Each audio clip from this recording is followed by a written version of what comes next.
Jadi kalau kita tidak kenal diri kita sendiri, terlalu dengerin podcast, baca buku, mau siapapun gak ada guna. Percuma lu gak tahu diri lu siapa, lu gak bisa praktekin. Tapi kok kan capek ya harus ajak-ajak orang ketemu ya, networking segala macam. Ya tergantung. Kalau bokap lu pejabat, tenang, lu pasti disamperin orang. Tapi kalau kayak gue, bukan siapa-siapa. Kegagalan itu berbeda sama hidup yang gagal. Orang itu sering jadiin satu. Bisnis gue tutup nih Bil, artinya hidup gue gagal. Gue di layoff nih, gak jadi naik jabatan. Emang gagal gue. Nah itu orang mati tuh mikir kayak gitu. Kok Theo bisnisnya ada yang tutup? Ada, gara-gara bisnis yang itu tutup gue bisa buka baru. Jadi kegagalan gue itu membuat hidup gue semakin berhasil.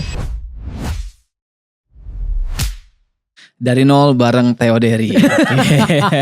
Dari kemarin gue yang ngomong tuh. Iya, dan banyak yang request loh. Iya. Kapan nih ilmu dari Ko Theo Dery lagi? Jadi narsum lagi ya. Betul. Hari ini kita akan ngobrolin tentang gimana sebetulnya orang-orang bisa beneran bertumbuh atau growing dalam hidupnya. Widih, indis ekonomi. Karena kita lihat ya, sekarang itu zaman serba cepat. Terus teknologi gila-gilaan. Terus juga kita harus catch up. Dan kira-kira ilmu atau fondasi apa yang kita harus bener-bener punya buat kita beneran bertumbuh dalam hidup, growing. Oke, kita langsung direct ke sana lah ya. Boleh. Karena ini sebuah bukan teori tadi. Ini sebuah teori yang muncul dari pengalaman gua selama 10 tahun ini membreakthrough kondisi dari anak single parent, keluarga menengah bawah, sekolah pakai beasiswa, dan sampai adanya hari ini tuh gue pegang prinsipnya mungkin sampai suatu hari Tuhan panggil ya.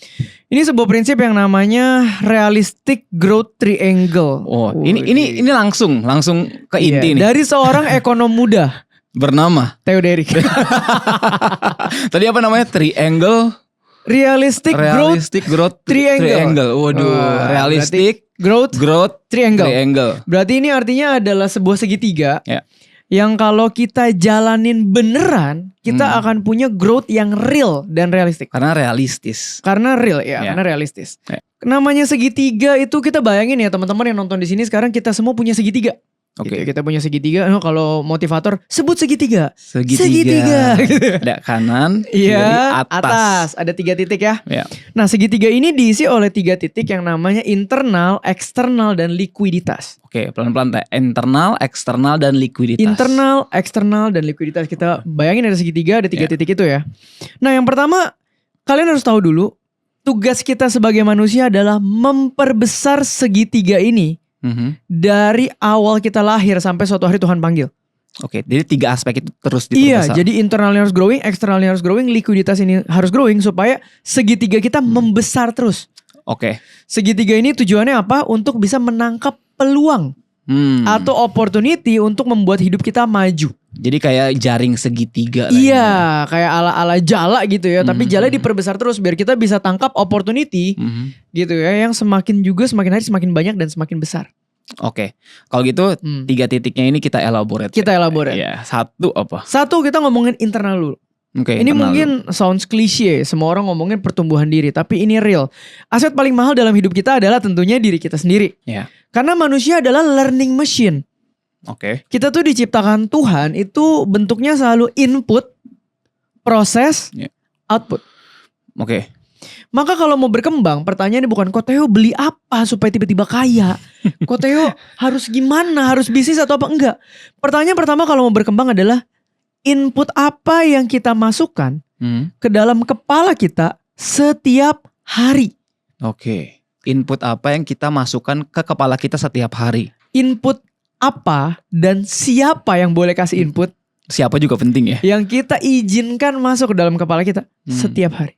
Oke. Jadi kalau kita mau hidup kita berubah, kita harus mulai dari kita dengerin apa itu dirubah dulu.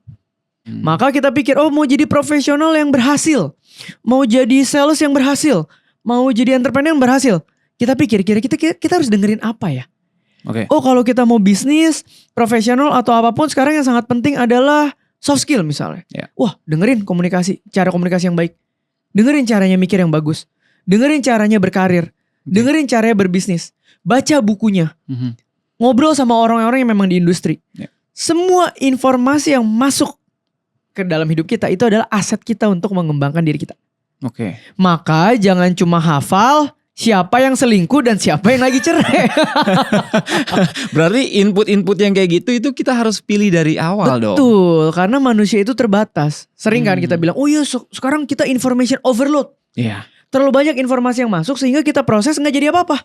Ya, benar. Boleh gak entertainment? Boleh. Mari kita bikin rasionya 70-30 loh. 70-nya ini yang membangun kita ke depannya. Ya. Mau seperti apa. Oke. Nah itu input kita kan tiap hari dengan sengaja nih memilih. Dengerin ini pun salah satu input loh. Ya, betul. Nah yang kedua yang penting adalah prosesnya. Ya. Setelah denger, kita harus evaluasi apa yang bisa diambil dari apa yang kita dengar itu dalam kehidupan sehari-hari kita.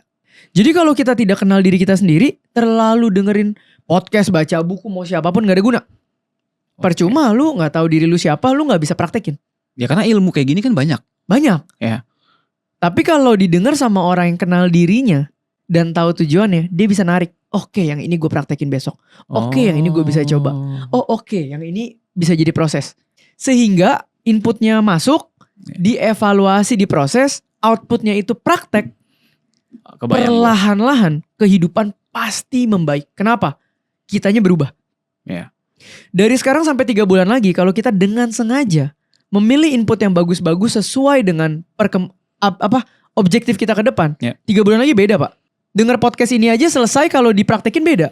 Apalagi 3 bulan tiap hari dengerin 1-2 podcast, baca buku, dengerin orang yang main di industrinya segala macam. Ya. Beda pasti. Ini baru poin 1. Poin 1. Ya kan. Tapi bentar deh, sebelum ke poin 2, ini kita nggak apa-apa ya urutannya. Nggak ada masalah. Jadi kita satu-satu dulu, nanti gua akan nanya dan perdalam. Iya. Jadi, supaya teman-teman bisa dapat maksimal. Karena juga. memang harus urutan. Oh ya harus urutan. Harus urutan. Oke. Nah sekarang gini, kan banyak kalau input. Ya mungkin dari tadi gue udah nangkep, kita harus filter input mana yang kita masuk. Tadi porsinya 70-30. Mungkin 70 yang akan bermanfaat buat kita, 30-nya ini mungkin ngomongin attention dan waktu yang kita spend ya. Ya karena kan waktu kan terbatas ya, Betul. 24 jam. Nah sekarang terus masuk ke proses. Nah proses itu kan lumayan abstrak ya. Betul gak sih? Gimana caranya orang tuh bener-bener tahu bahwa dia, oh ini gue lagi mengkonsumsi atau lagi memproses input-input yang tadi gue udah masukin. Proses ini akan efektif ketika lu sudah mengenal dan menerima hidup lu. Mengenal dan sudah menerima diri. Theo Derek adalah anak single parent, keluarga menengah bawah. Ya. Tujuannya adalah pengen bisa menghidupi orang tua. Jalurnya kebagi 2 nih. Profesional, entrepreneur, zaman dulu belum ada jalur kreator. Iya betul. Waktu kita 2015-2016 belum ada. Belum ada. Maka pathnya yang mana? Oh ternyata Theo Derek ini dagang punya kesempatan bisnis. Berarti gue akan terus memfilter masukan-masukan yang berhubungan dengan karir bisnis. Gue akan membentuk diri gue menjadi seorang entrepreneur yang baik. Ya. Nah, karena gue sadar dan tahu juga gue mulai dari menengah bawah, gue gak mungkin tiba-tiba dengerin motivasi dari anak orang kaya. Ya karena backgroundnya beda. Karena mulainya akan beda. Ya. Kalau gue besok mau jualan risol, gue akan mulai dari pre-order terdekat yang gak pakai modal. Ya. Kalau anak orang yang punya mau jualan risol, dia akan mulai cari ruko di PIK. Bener. Beda. Apa ada yang salah? Nggak ada. Karena modalnya beda, langkahnya beda. Iya. Lu gue kasih duit 10.000 mulai bisnis besok, sama gue kasih duit 1 miliar mulai bisnis besok, langkahnya beda. Mulai nangkap gue. Jadi lu harus kenal diri lu mulai dari mana, inputnya lu tarik, jadi adjustable. Iya, jadi bisa dilakukan. Applicable. Percuma lu belajar kalau nggak ada yang bisa dipraktekin. Iya. Nah itu dari diri sendiri tuh, poin 1 tuh. Oke. Tapi gue harus ngomong, tidak ada gunanya lu berkembang kalau poin 2. Oh ini udah masuk poin 2. Masuk nih. Oke. Eksternal lu tidak berkembang. Oke, kalau internal berkembang, tadi lu bilang tidak ada gunanya. Kalau eksternal tidak berkembang. Eksternal itu maksudnya apa? Teman-teman harus tahu yang namanya peluang, momentum atau kalian sebut hoki dalam hidup. Itu datangnya pasti dari pihak lain. Orang lain. Oke. Jadi kalau kalian sekarang, wah kok udah belajar ini, wah udah pinter ini, jago banget gini, tapi kalian di rumah doang, gak bakal jadi apa-apa.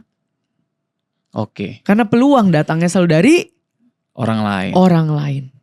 Itu kayak ibaratnya permata tapi lu timbun di dalam tanah. Iya. Lu gak keluarin. Iya. Makanya ketika kita berkembang dari diri sendiri, network harus semakin luas.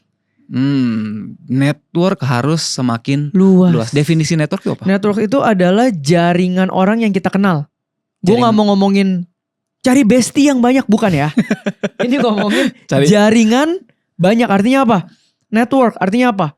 Gue kenal lu, lu tahu gue kredibilitasnya bagus, gue tahu lu orang yang bisa dipercaya, lu tahu gue kerja apa, gue tahu lu kerja apa, titik. Oke, kayak database dong. Database. Oke, itu network. Iya. Sehingga gini, misalnya teman-teman sekarang gue kasih duit 500 juta. Ya. Pikirin 2 orang yang kalian mau ajak bisnis. Udah sekarang punya nama 2 Iya. orang di kepala ya. Betul. Bener ya? Iya. Kenapa bisa kepikiran? Karena kenal. Karena kenal. Karena tahu. Karena tahu. Karena percaya. Iya. Oke. Network ini akan membuat kita masuk top of mind orang ketika ada peluang. Tapi kita bisa masuk top of mind jika kita punya internal yang punya value. Nah, balik lagi ke Nomor poin 1. 1. Itu jadi internal itu akan membantu kita gain trust-nya, Iya. credibility. Iya, Ya kemampuannya. Oke. Setelah itu kita kenalin dengan orang lain. Kita Iya. ngobrol sama orang lain, begitupun orang lain tahu Iya. kita tahu orang lain. Iya, tapi kok kan capek ya harus ajak-ajak orang ketemu ya, networking segala macam. Ya tergantung. Kalau bokap lu pejabat, tenang, lu pasti disamperin orang. Ya. Tapi kalau kayak gue, bukan siapa-siapa. Ya. Gue harus nyamperin orang. Gue harus nyamperin event. Gue harus nyamperin komunitas. Gue harus nyamperin secara aktif Ya. tempat-tempat yang tadinya gue belum kesana dan gue harus cari kenalannya. Nah, pertanyaannya gini, Teh. Kan gak semua orang satu aware tentang ini. Dan gak semua orang kan ngerti gimana caranya buat cari network. Oke. Karena balik lagi, apalagi kalau misalnya gue nih, ini gue ngomongin pengalaman gue ya. Gue itu berangkat dari orang yang pemalu sama introvert. Ya. Kombinasi nih pemalu, introvert. Gimana caranya gue bisa kenalan sama banyak orang? Iya. Sebenarnya kombinasi 3, Bill. Pemalu, introvert, kaya, nggak apa-apa. Lu di rumah aja. Itu nggak apa-apa ya. Nggak apa-apa, orang cukup hidup lu. Kuncinya di kaya. Iya, lu mau Oke. bilang, aduh anak Elon Musk nggak pernah mau keluar kamar, nggak apa-apa. Iya. Dari lahir dia sudah berkembang. Cukup. Sudah berkembang. Iya, dari tapi internal. kalau hari ini lu pemalu, apalagi tadi introvert, cari jalan. susah. Iya, cari jalan gitu. Pilihannya gantung diri kamar kan, nggak mungkin. Makanya yang lo harus lakukan adalah being profesional. Anggap itu bagian dari pekerjaan. Oke, anggap networking itu bagian Iya. dari pekerjaan. Teman-teman sekarang lihat gue jadi speaker, ngisi acara di mana-mana. Tanya Billy, 6 tahun yang lalu, gue datang ke event dia bayar 350.000 ya. Ada Betul. diskon temen 50.000 kayaknya. Gue bayar 300.000 ya Bill ya. Kayaknya ya. Kayaknya lupa. ya. Dulu 7-8 tahun lalu tuh. Iya, 2019 lah. Ya, berarti baru 7 tahun lalu. Iya, 7 tahun lalu gue datang ke event dia. Dia tuh bikin acara ngundang Alexander Ruby. Iya, betul. Gue datang sebagai partisipan, Bro Ruby sebagai speaker. Ngomongin personal branding. Itu pertama kalinya gue dengar kata personal branding. Dan gue ngapain? Sama kayak kalian kalau di acara gue. Nunggu dia selesai, samperin minta foto, DM cari muka. I've been there.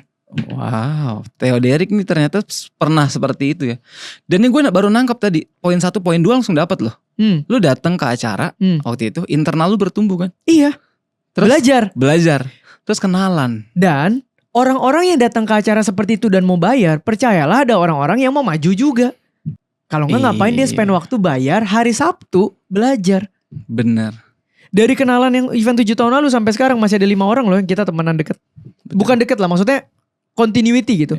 Kita masih catch up, yang ini udah usaha ini, yang ini udah usaha itu, dan kita terkoneksi. Ada yang punya resto. Iya. Gue inget tuh ya. Kita growing bareng. Ya. Kok tapi kan emang kenalan-kenalan kayak gitu? Ya kenalan.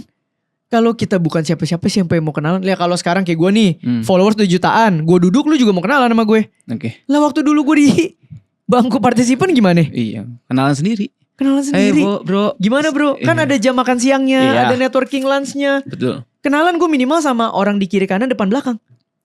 Iya. Sampai kenalan sama pembicaranya bahkan lu. Iya itu kan minta foto gue. Iya. Tapi kenalan juga kan? Iya. Dan gak cuma di situ, gue bahkan kalau gue sampai komunitas gereja gue begitu, komunitas basket gue begitu. Oke. Semuanya. Tapi paling cepat adalah datang ke event seperti ini. Dan gue datang ke event ini banyak sekali. Nah, gue pengen nanya gini kalau gitu. Event seperti apa? Anggap sekarang kita udah internal, oke, kita habis ini praktek. Terus kan kita harus keluar. Iya. Betul nggak? Networking atau datang ke event. Iya. Pertanyaan gue adalah gini, biar teman-teman besok bisa langsung datang ke event gitu, cari event. Event seperti apa yang harus kita datengin? Karena kan kayak, let's say kita ngomongin event. Ya. Apa basket juga event. Iya. Event-event seperti apa gitu? Ya event seperti gue datang ke tempat lu tadi. Seminar. Event yang tujuannya adalah edukasi, networking, growing, finance, bisnis. Gimana kalau langsung ke datang event yang ada guanya dulu aja? Nah, lu ada isi event atau ada datang ke event apa? Ini acaranya tanggal 21 sampai 23 Agustus. BNI Wonder X. Ini di ISBSD. Gue pribadi ngisi di situ tanggal 22 Agustus. Oke. Tapi tanggal 21 23 itu pun ada speaker-speaker yang bagus dan banyak orang datang ke sana punya kesempatan networking yang sama. Oke, itu kalau gue boleh tahu itu event apa Teh? Mereka ini bukan cuma sekedar event biasa. Karena sebenarnya mereka itu punya ekosistem yang nyatuin inspirasi, komunitas, opportunity, dan juga solusi finansial buat support growth-nya mereka. Namanya tuh ecosystem builder. Nah, yang gini-gini nih, kalau dimanfaatkan dengan baik pastinya bisa juga buka peluang. Karena eventnya offline. Nah, yang bikin makin worth it lagi, banyak promo-promo unik yang lu bisa dapetin nih. Yuk registrasi sekarang melalui Wonder by BNI, buka menu lifestyle dan pilih BNI Wonder X 2026. Dapetin voucher belanja BNI Wonder X senilai Rp100.000 untuk 800 pengunjung pertama per hari. Info lengkapnya kunjungi wonderx.bni.co.id. Wih, menarik banget ya Teh ya. Ya. Acaranya lumayan gede, berarti 3 hari ya. Gede bro. Dan itu berbayar gak sih Teh acaranya Teh? Nah, acara lu berbayar. Acara gue berbayar, tapi gue kasih diskon. Gua bayar. Gue kasih diskon 50.000 lumayan. Iya lumayan. Nah, Nah, kalau ini gratis Bill. Caranya registrasi di link ini aja. Oke, nanti tinggal isi-isi data aja gitu kali gitu ya. Udah gak ada alasan dong. Nggak ada alasan. Gua aja bayar datang. Bener. Lu mau berkembang, mau growing, gratis lagi. Nah lo, Ya kan? mentalitasnya harus dirubah. Itu dia, bener. Jadi buruan daftar guys. Tadi lu ada mention tentang ecosystem builder. Nah itu apa tuh? Definisi ecosystem builder di dalam event ini tuh apa? Namanya aja udah ecosystem builder Bill. Artinya apa? Yang datang itu the whole yang represent ekosistem. Oke. Audiensnya, ada brandnya, di situ ada talk show edukasinya, di situ ada networkingnya, di sana ada orang-orang yang punya alignment yang sama yang datang, dan langsung ada solusi finansialnya. That's why we call it ecosystem. I see, kebayang. Jadi memang banyak banget aktivitasnya dan kita banyak banget bisa ngegali gitu ya. Plus ada gue di situ. Bener. Kalau ada Theo Derek nggak mungkin nggak ada valuesnya. Valuesnya pasti perlu banget. Dan nggak cuman lu kan, pembicaranya kan ada banyak kan. Betul. Oke. Nah, yang menarik gini Teh. Kita ngomongin tentang event dulu deh ya. Gue juga kan dulu salah satu cara gue buat survive adalah gue datang ke event-event, gue jualan. Jualan proposal, cari temen, cari network gitu kan.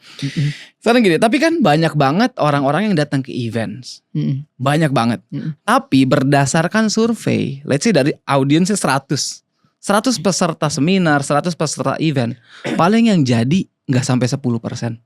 Lu ya memang yang datang ke event lu yang jadi cuma gua. Mungkin. Gak tahu juga. Ada lah teman-teman kita yang 5 tadi. Ada, cuma maksudnya yang tiba-tiba ikut kelas personal branding dan melakukan personal branding sampai tahap itu. Ya. Gua. Betul. Dan karena kan konteksnya personal branding. Saya saksi mata. 7 tahun itu prosesnya panjang loh. Panjang.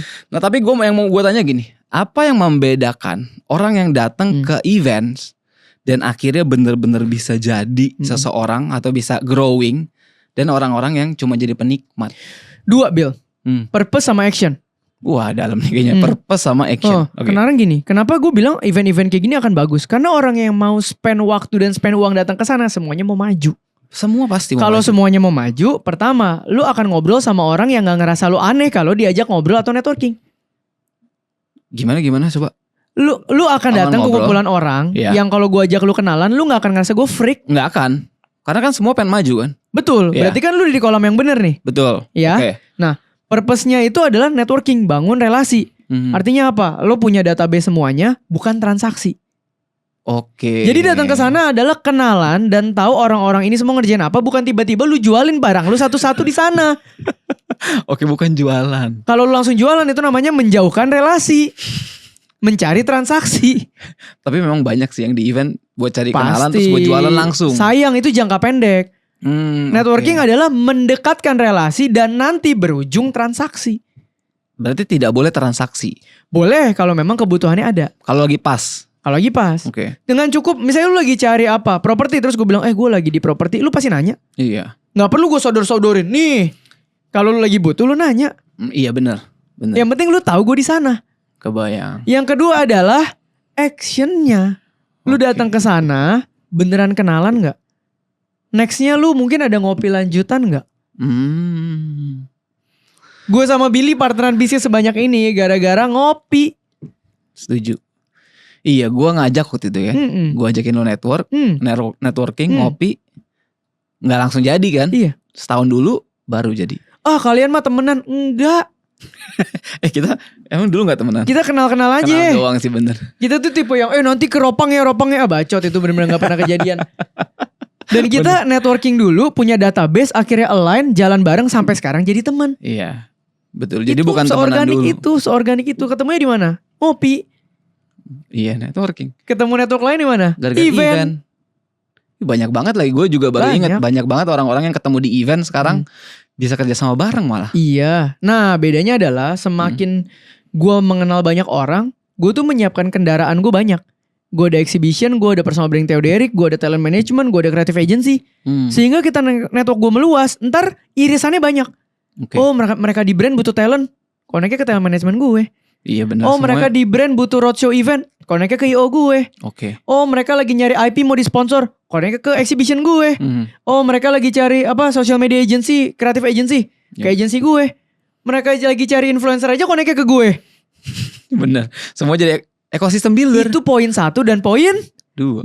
Poin 3-nya adalah duit nganggur. Oke, ini langsung integrated ke poin ke-3. Gak mungkin lo ketemu orang dapat peluang, ayo kita bisnis bareng yuk. Iya, gak punya duit. Iya sih benar. Jadi penting ya punya duit ya? Penting. Karena kalau kita merintis, yang membedakan adalah kita tidak punya capital atau duit nganggur. Duit nganggur itu adalah satu-satunya tembakan kita untuk menyambut peluang yang ada untuk masuk ke level berikutnya. Oke, nah ini dilematis nih. Kadang-kadang kan kita, internal kita bisa memilih. Kita bisa mulai konsum ibaratnya informasi atau siapa yang ngomong dalam hidup kita. Ya. Proses, kita bisa langsung belajar bagaimana memilah, evaluasi diri kita, terus kita background dari mana supaya kita bisa mencerna dengan baik sampai outputnya jadi bagus. Ya kan? Networking. Yang kedua tadi poinnya, networking. Kita bisa cari atau event-event yang let's say kayak tadi BNI. Ya kan, BNI Wonder X. Kita datang, acaranya gratis 3 hari, kita growing, kita inputnya dapat, terus networknya juga makin bertumbuh. Nah, tapi kan yang ketiga ini duit. Nah, orang-orang yang pengen maju, ya kayak gua dulu kan, problemnya kan belum punya terlalu banyak duit. Nah, apa definisi dari duit ini? Apakah harus punya duit banyak dulu baru kita bisa bertumbuh atau gimana? Enggak dong. Maksud gue duit gini, kita kan setiap orang pasti kerja ya. Yang semua kerja itu kan pasti dapat penghasilan. Penghasilan itu harus dikelola dengan baik. Minimal step 1-nya adalah begitu uang masuk pisahin. Oke, ini kita mulai masuk berarti ke habit financial dong. Nggak usah masuk habitnya. Langkah 1 aja dulu. Masuk duit, pisahin. Berapa aja terserah, mau mulai dari 50.000, 100.000, 200.000, 10-30% dari income lebih bagus lagi. Pisahin rekening aja. Gitu. Misalnya kita yang mau BNI, pisahin ke rekening BNI, udah ya. Duit yang setiap kali uang masuk kita pisahin itu adalah kapital nganggur kita. Dimana kita bisa pakai buat menyambut peluang yang ada di masa depan. Oke, gue mulai kebayang. Even misalnya lu bilang, aduh gue duit abis nih, gue pengen ajak ketemu temen gue, minimal gue traktir ngopi, ambilnya dari situ. Aduh gue diajakin project tapi gue gak punya modal sama sekali, lah itu udah disiapin modalnya. Kebayang. Jangan sampai kebiasaan tadi gak ada, jangan sampai kantong itu gak ada. Peluangnya datang, lu cuma bisa nonton, Pak. Iya. Internalnya sebenarnya skillnya udah ada, internalnya udah bagus, networknya udah kebangun. Udah. Tapi pas begitu yuk kerja sama yuk, nggak ada duit. Simple. Pandemi deh. Lu orang yang nggak pernah beli saham, lu tiba-tiba ketemu orang yang lagi ngomongin saham. Ini IHSG lagi turun loh, abis ini pasti rebound. Pandemi nih ngomonginnya ya. Oke. Pas banget ya kita beli saham BBNI. Nah, iya benar. Benar. Ini bagger dari sini. Kita bagger dari sini, benar. Nah, iya benar. Benar. Nah, ini kalau misalnya gue bilang sama lu, Pak, lu beli aja nih saham BBNI. Pada waktu itu ya misalnya pandemi lagi bagus. Kantong ini gak ada. Lu nonton doang, bos. Sedangkan kita aja duit kali 2 gara-gara ini. Iya, bagger loh. Iya, kalau gak ada duit cuma jadi penonton. Peluang ada, gak ada duit gak bisa, Pak. Oke. Tadi step paling realnya adalah pisahin rekening. Simple. Main monopoli deh. Lu datang di kota yang bagus. Kota itu ceritanya kalau diinjak fee-nya paling mahal. Akhirnya dulu nyampe sana. Iya. Gak punya duitnya. Gak punya duitnya. Nonton. Iya, ya. Temen lu yang beli. Begitu lu keinjak di situ. Ya, dia hoki. Bukan dia hoki. Lu udah dapet hokinya. Lu siap gak? Lu gak prepare. Berarti menyiapkan uang itu adalah bagian dari persiapan lu bisa growing. Iya. Kenapa gue bilang segitiganya membesar? Kemampuan lu makin besar. Kayak tadi gue punya mesin makin banyak. Ditambah network yang meluas. Itu makin jadi project. Peluang. Begitu peluangnya datang, punya duit nggak buat menyambut peluangnya? Contoh paling simpel lah. Tahun lalu di podcast sama Om Deddy gue kan ngobrol. Terus kita ngobrol cocok. akhirnya diajakin bikin company kemarin. Ya. Bikin grand theory talent management. Misalnya Om Ded bilang, ayo kita bikin company. Ya Om, duitnya gak ada. Gimana nih? Ya udah gak jadi. Jadi. Tapi mungkin gak kita cuma mengembangkan 2 aja tapi tanpa duitnya berkembang? Mungkin gak bisa. Gak bisa. Gak bisa.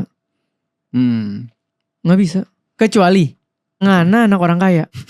Kan bapaknya. Duitnya dikembangkan bapaknya. Oh. Begitu anaknya berkembang dan punya peluang, dimodalin pasti sama bapaknya. Iya bener. Coba anak lu udah gede, datang. Pi, aku mau buka ini sama temenku, peluangnya bagus sekali. Yeah. Temenku gini. Punya kepintaran ya? Yeah, betul. Punya network ya? Punya. Gak punya modal kan? Minta apa? Minta lu kan? Iya. Anak lu mau berkembang, lu mau modalin gak kalau punya duit? Modalin. Selesai urusannya. Ya tapi kan berarti 3 aspek itu memang selalu ada. Ya memang. Dan memang harus ada. Memang kenapa gue ngomong gitu, karena banyak sekali orang yang tidak punya privilege seperti tadi, tidak mau juga mengembangkan ini. Iya. Dan Karena gak mikir jangka panjang. Dan Theo Derek nih valid. Karena balik lagi kita backgroundnya kan, ya kita dari zaman dulu juga. Iya Pak. Ngebangun, yang ngerintis ya. Iya Pak. Semuanya Bisa step dibilang- by step. Bisa dibilang nih dari nol nih. Dari nol. Kayak Makanya podcast podcastnya ini dari nol.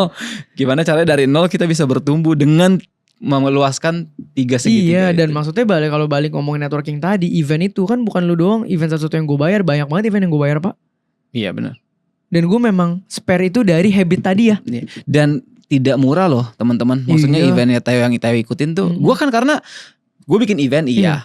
Theo datang ke acara gue iya. Tapi apakah berhenti di situ? Enggak. Gue sama Theo cari event-event lain. Kita ikut kelas saham banyak banget. Sekarang gini deh, teman-teman lihat Theo Derek sekarang banyak kolaborasi sama brand keuangan ya. Ada knowledge finance, ada praktek di sana. Kebayang nggak kalau dulu gue nggak pernah ikut itu semua? Ilmunya Iya. mungkin bolong-bolong. Ya internalnya tadi. Iya. Mungkin gue nggak ikut kelas itu untuk tiba-tiba jadi kaya gara-gara pelajaran itu ya. Tapi semua yang gue pelajari di kelas-kelas itu yang gue bayar, semuanya nempel di sini dan sekarang semua jadi ilmu Ya, ini yang ya, bisa gue share ke kalian nih. ya ini barusan nge-share juga. Iya. Kebayang. Jadi makanya gue bilang di awal learning machine. Kita iya. memang diciptakan sebagai mesin untuk belajar. Oke. Ketika kita belajar dan berkembang, itu akan convert jadi duit secara otomatis Pak. Ada yang bilang gini Teh. Hmm. Ini kan semua kalau lo mau sukses dimulai dari mindset. Ya. Nah mindset itu dari segitiga itu bagian dari mana? Nomor 1. Internal. Iya. Karena gini Pak. Sekarang gak usah ngomongin pengusaha. Kenapa lu bisa berkembang di dalam agama lu? Oke. Karena lu baca kitabnya. Ya internalnya kan, maksudnya inputnya kan. Input. Oke. Iya dong. Lu bilang, tapi kan kalau ini kan terlalu inilah. Baca-baca buku bisnis sama, lu mau berkembang di agama juga kitab kita dibaca. Kenapa? Iya. Lu mau makin kenal sama Tuhan lu, ya baca kitabnya. Oke. Berkembang. Tapi kan itu merubah mindset itu kan gak gampang. Memang. Mengubah kebiasaan semua sih gak gampang ya tiga-tiga itu. Gimana cara seorang Theo Derek deh supaya nanti teman-teman bisa tiru. Adaptasi terus, berubah terus untuk jadi lebih baik. Itu ada Gua ganti fondasinya. statementnya, Bill. Oke. Merubah mindset gampang. Merubah mindset gampang. Tidak berubah sama sekali mindsetnya susah. Aduh ini dalam sih. Merubah mindset gampang. Tidak Gampang. berubah Susah. susah. Lu Karena setiap hari tuh konsum informasi.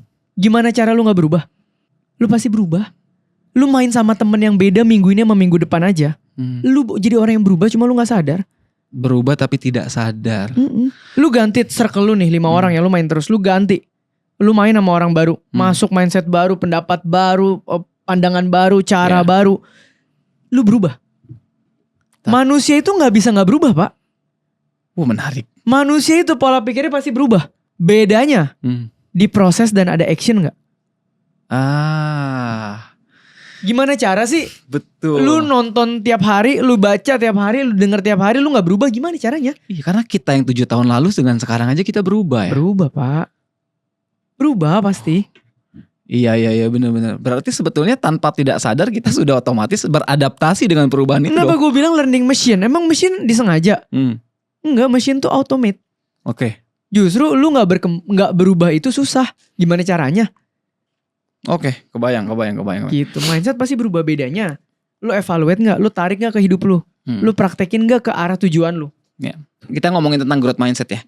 Ini kan tadi kita ngomongin 7 tahun lu berkembang dari 2019 ke sekarang 2020. Dari 2016. Ya anggap ya kita ketemunya baru Oke. ya kan 7 tahun. Dan banyak orang kan gak ngeliat tuh behind the scene-nya. Nah lu pernah gak sih ngalamin satu kesulitan atau kegagalan di dalam proses itu semua? Mungkin gini ya, gue tuh belajar. Kegagalan itu berbeda sama hidup yang gagal. Kegagalan itu berbeda dengan hidup yang gagal. Orang itu sering jadiin satu. Bisnis gue tutup nih Bill. Artinya hidup gue gagal. Gue di lay off nih, gak jadi naik jabatan. Emang gagal gue.